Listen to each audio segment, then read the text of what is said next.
ഇന്നത്തെ അന്നദാന സമർപ്പണം ഷാജി പടിയൻസ് തിരുവാലി.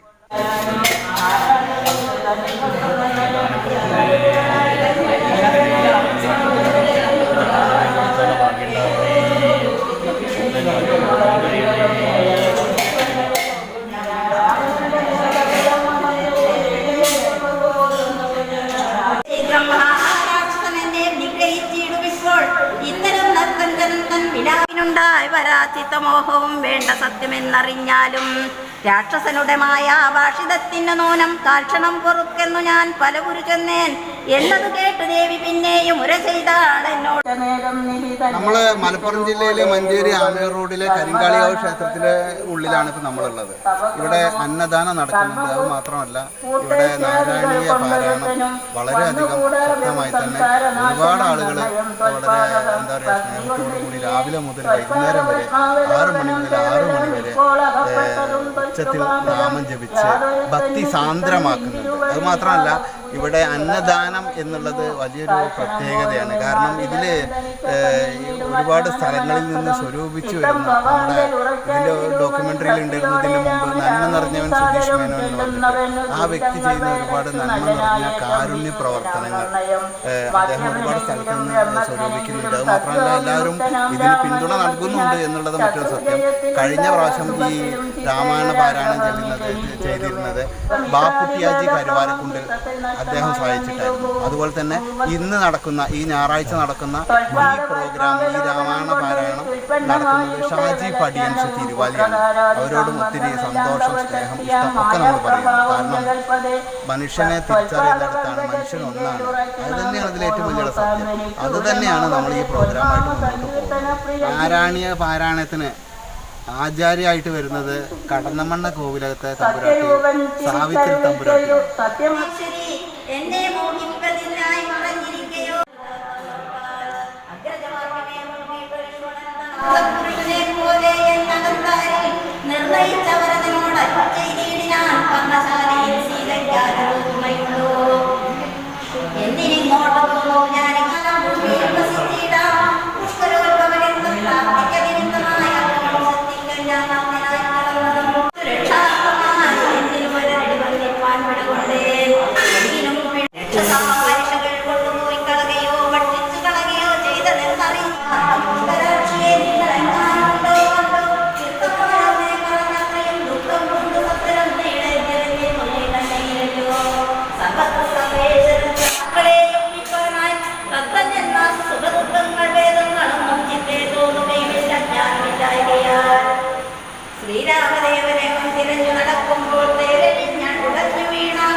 ഇന്നിവിടെ വിശിഷ്ടമായൊരു ചടങ്ങ് നടക്കുകയാണ്.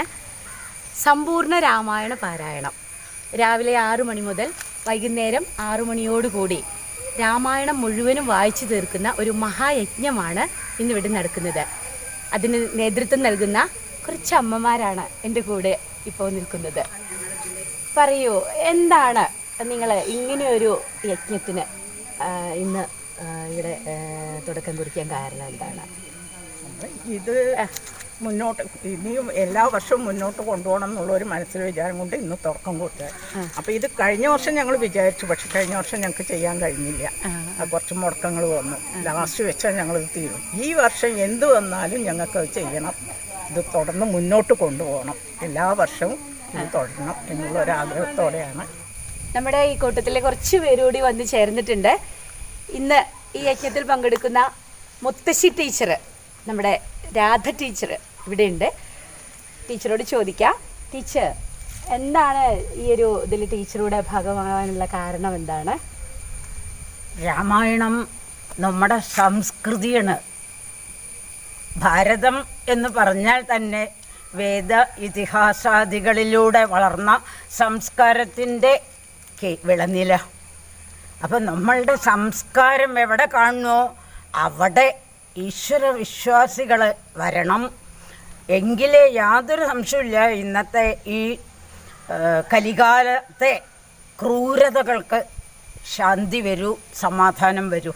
ശാന്തിയും സമാധാനവും കാക്ഷിക്കുന്നവർ ആരായാലും ശരി, ഭാരതീയനാണെങ്കിൽ പ്രത്യേകിച്ചും പൊതുവേ ലോകത്തിൽ തന്നെ രാമായണം നന്നായി പാരായണം ചെയ്യണം. ഒരു ദിവസം പോരാ, രാമായണ മാസക്കാലം മാത്രം പോരാ.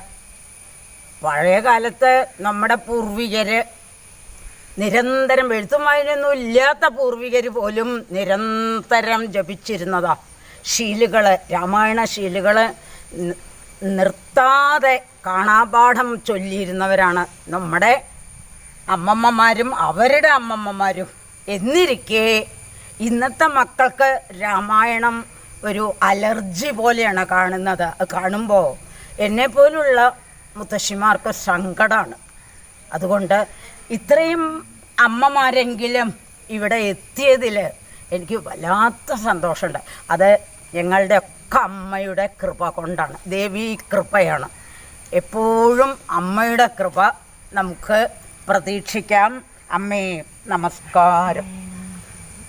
ആനന്ദായ തേ നമഃ, നിഖാരനാശകരായ നമോ നമോ, മോഹവിനാശകരായ നമോ നമഃ, ശാന്തായ രൗദ്രായ സൗമ്യായ ഘോരായ കാന്തിമതാം കാന്തിരൂപായ നമഃ, സ്ഥാവരജംഗമാചാര്യായ തേ നമോ ദേവായ വിശ്വൈകസാക്ഷിണേ തേ നമഃ, സത്വപ്രധാനായ തത്വായ തേ നമഃ, സത്യസ്വരൂപായ നിത്യായ നമോ നമഃ, സത്യസ്വരൂപായ നിത്യം നമോ നമഃ. കാരക്കുന്ന് ആമിയൂർ റോഡിലുള്ള ഈ കരിങ്കാളികാവ് ദേവീക്ഷേത്രത്തിൻ്റെ എല്ലാമായ ഈ ക്ഷേത്രത്തെ കണ്ണിലെ കൃഷ്ണമണി പോലെ കാത്തു സൂക്ഷിച്ചു കൊണ്ട് നടക്കുന്ന സുധീഷ് മേനോൻ ഇവിടെയുണ്ട്. അദ്ദേഹത്തോട് നമുക്കൊന്ന് സംസാരിക്കാം. നമസ്കാരം. നമ്മൾ എന്തുകൊണ്ടാണ് ഈ ഒരൊറ്റ ദിവസം മാത്രമേ ഇവിടെ വായിക്കുന്നുള്ളൂ? എന്തുകൊണ്ടാണ് അങ്ങനെ തിരഞ്ഞെടുത്തത്? അതോ മറ്റുള്ള അമ്പലങ്ങളിൽ രാമായണ മാസം തുടങ്ങുമ്പോൾ തൊട്ട് അവസാനിക്കുന്നവരെ പാരായണം നടത്തുന്നുണ്ടല്ലോ, അപ്പോൾ അതിവിടെ ഇല്ലേ? അത് ഈ ഒരു ദിവസം മാത്രമേ ഉള്ളൂ? ഇവിടെ ഇപ്പോൾ എല്ലാ ദിവസവും രാമായണം ഉണ്ട്. നമ്മുടെ കർക്കിടകം തുടങ്ങിയ അന്ന് മുതൽ ഭാഗ്യ ചേച്ചിരുന്നാണ് പാരായണം നടത്താൻ. അപ്പോൾ നമ്മളിപ്പോൾ ഇവിടെ ഒരു അമ്പാടി ക്ഷേത്രമുണ്ട് തൊട്ടടുത്ത്. ആ ക്ഷേത്രത്തിന് വേണ്ടി ഇപ്പോൾ നമ്മൾ നാരായണീയ പാരായണം നടത്തിക്കൊണ്ടിരിക്കുകയാണ് എല്ലാ മാസവും. ഈ നാരായണീയ പാരായണം ഇവിടെ നമ്മുടെ അവിടെ വെച്ചായിരുന്നു നടന്നിരുന്നത്. അവിടെ മഴ കാരണം നമ്മൾ നമ്മുടെ ഊട്ടുപുരയിലാക്കി. ഊട്ടുപുരയിൽ നമുക്ക് വന്നു തരുന്നത് നമ്മുടെ കടന്നമണ്ണ കോവിലത്തെ തമ്പുരാട്ടിയാണ് നമുക്ക് ആചാര്യായി വരുന്നത്. അവർ പുലർച്ചെ അവിടെ നിന്ന് വരും. അവർ നമുക്ക് നാരായണത്തിന് വേണ്ടിയുള്ള ഇപ്പോൾ നാരായണത്തിൻ്റെ ഒരു സർട്ടിഫിക്കറ്റ് ഒക്കെ റെഡി ആയിട്ടുണ്ട് ക്ഷേത്ര അമ്പാടി ക്ഷേത്രത്തിന് വേണ്ടി. അപ്പോൾ നമ്മൾ ഈ നാരായണീയം ഇത്ര പേർക്ക് വെച്ച് നമ്മൾ ഇവിടെ നടത്തുന്നു. നമ്മൾ അതിനനുസരിച്ച് രാവിലെ ഭക്ഷണം ഉച്ചഭക്ഷണമൊക്കെ ഗംഭീരാക്കി നടത്തുന്നു. അതെല്ലാം നമുക്ക് ഓരോരുത്തരെ ഇവിടുത്തെ ഭക്തരും തരുന്നു. നമുക്ക് ഞാൻ ഇങ്ങനെ ഒരു കടയിൽ ജോലി ചെയ്യുന്നതുകൊണ്ട് നമുക്ക് തരുന്ന ഓരോ കടക്കാർ നമുക്ക് തരുന്നു. ഒരുപാട് ഭക്ഷണ സാധനങ്ങൾ തരുന്നതുകൊണ്ടും ഭക്ഷണത്തിനുള്ള വക തരുന്നതുകൊണ്ടും നമുക്ക് ഭക്ഷണവും കൊടുക്കാൻ. അപ്പോൾ ഈ അമ്മമാർ ആണ് നമ്മുടെ എല്ലാം. ഇവർ നമ്മളോട് പറയുകയാണ് നമുക്ക് നാരായണീയം 100 ദശകം മുഴുവനാക്കണം. അങ്ങനെ 100 ദശകമാണ് നമ്മൾ 7 മാസമായിട്ട് ഇവിടെ ചെയ്തു തീർത്തത്. ആ ഇടയ്ക്കാണ് ഇപ്പോൾ 2 ദിവസം മുമ്പ് നമുക്ക് നമ്മുടെ രാമായണം ഒരു ദിവസം മൊത്തമായിട്ട് ചൊല്ലുക. അപ്പോൾ നമുക്ക് രാവിലെ മുതൽ വൈകിട്ട് വരെ അതാക്കിയാലോ എന്നോട് സൂചന നമ്മുടെ അമ്മമാർ തരുന്നു. അപ്പോൾ അമ്മമാർക്ക് അവരെ ഒപ്പം എല്ലാറ്റിനും പ്രവർത്തിക്കുന്ന ഞാൻ അങ്ങോട്ട് ഏൽക്കുകയാണ്, ചെല്ലാം നമുക്ക്. അങ്ങനെ നമ്മൾ ആ സാവിത്രി തമ്പുരാട്ടി പറയും.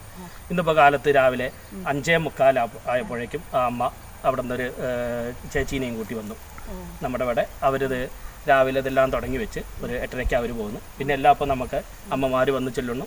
അവർക്ക് രാവിലത്തെ ഭക്ഷണം കഴിഞ്ഞു, ഉച്ചയ്ക്കത്തെ കഴിഞ്ഞു, കുറച്ച് പേര് പോയി, ബാക്കിയുള്ളവർ ഇപ്പോഴും ഇരുന്ന് ചൊല്ലുകയാണ് അവിടെ. ഇതെല്ലാം നമുക്ക് ഭക്ഷണ സാധനങ്ങൾ ഓരോ വക കടക്കാർ തരുന്നു. നാരായണത്തിന് ഇപ്പോൾ കഴിഞ്ഞ ആഴ്ച തന്നത് കരുവാരക്കൊണ്ടുള്ള ഒരു ബാപ്പുട്ടി ആജിയാണ്. ബാപ്പുട്ടി ആജി പറഞ്ഞാൽ അവരോട് നമ്മൾ പറയുന്ന നമ്മളെന്ത് ചോദിച്ചാലും തരുന്ന കടക്കാരാണ്. അവർ നമുക്ക് ഇങ്ങനൊരു ഭക്ഷണം കൊടുക്കുന്നുണ്ട്, അന്നദാനം കൊടുക്കുന്നുണ്ട് എന്ന് പറഞ്ഞാൽ എത്രയാച്ചെങ്കിൽ കൊടുത്തോളൂ എന്നാണ് പറയുക. ഇന്ന് നമുക്ക് ഈ രാമായണത്തിന് നമുക്ക് തരുന്നത് തിരുവാലിക്കാരനാണ്, പടിയൻസ് സ്റ്റോർ നടത്തുന്ന ഷാജി എന്ന് പറഞ്ഞ പയ്യൻ. അവരിനോട് എന്താ വെച്ചെങ്കിൽ സുധിയേട്ടാ കൊടുത്തോളൂ എന്നാണ് പറയുക. അപ്പോൾ നമുക്ക് ഇതിന് ഭക്ഷണം സാധനം കൊടുക്കാനും അന്നം കൊടുക്കാനും നമുക്ക് കഴിയുന്നു. ഇങ്ങനെ ഈ അമ്മമാരൊപ്പം നിന്ന് ഇങ്ങനത്തെ നാരായണി ആയാലും രാമായണ ആയാലും മുഴുവനാക്കി ഒരു ദിവസം മുഴുവൻ ഇവിടെ ഉണ്ട് ഒരു ഉത്സവം പോലെ ആക്കാനും നമുക്ക് കഴിയുന്നതിൽ ഈ അമ്മേൻ്റെ വലിയൊരു അനുഗ്രഹത്താൽ നമുക്ക് കഴിയുന്നു. അത് അമ്മേൻ്റെ ആ പാദങ്ങളിൽ ഞാൻ നമസ്കരിക്കുകയാണ്. അതിനു വേണ്ടിക്ക് ഇത് കഴിയുന്നുണ്ടല്ലോ എന്നുള്ള ഭാഗ്യം. നമസ്കാരം. എന്തായാലും ഇദ്ദേഹത്തിൻ്റെ വാക്കുകൾ കേൾക്കുമ്പോൾ നമുക്ക് ഒരു വലിയ സന്തോഷമാണ് തോന്നുന്നത്. കാരണം ഒരു വലിയൊരു കൂട്ടായ്മ ഇവിടെയുണ്ട്. അതുപോലെ തന്നെ ഈ അമ്പലത്തിലെ പ്രവർത്തനങ്ങൾക്കൊക്കെ പിന്നിലെ മറ്റ് മതസ്ഥരുടെയും, അതായത് ഇപ്പോൾ ബാപ്പുട്ടി ഹാജി, കരുവാരക്കുണ്ടുകാരനായ ബാപ്പുട്ടി ഹാജി ഇവിടെ അന്നദാനത്തിന് വേണ്ടി കാര്യങ്ങൾ എത്തിച്ചു കൊടുക്കുന്നു. ഒരു മതസൗഹാർദ്ദം കൂടി ഈ അമ്പലത്തിലെ പ്രവർത്തനങ്ങളുടെ പിന്നിൽ ഉണ്ട് എന്നുള്ളത് നമുക്ക് ഈ ഒരു കാലത്ത് വളരെ സന്തോഷം നൽകുന്നൊരു വാർത്തയാണ്. എന്തായാലും ഇന്ന് ഇവിടെ വരാനും നിങ്ങളോടൊപ്പം കൂടാനും കുറച്ച് സമയം ചെലവഴിക്കാനും അതുപോലെ ഇവിടുത്തെ സ്വാദിഷ്ടമായ ഭക്ഷണം കഴിക്കാനും ഒക്കെ കഴിഞ്ഞല്ലേ, വളരെ സന്തോഷം. സന്തോഷം. കുറച്ച് മതി.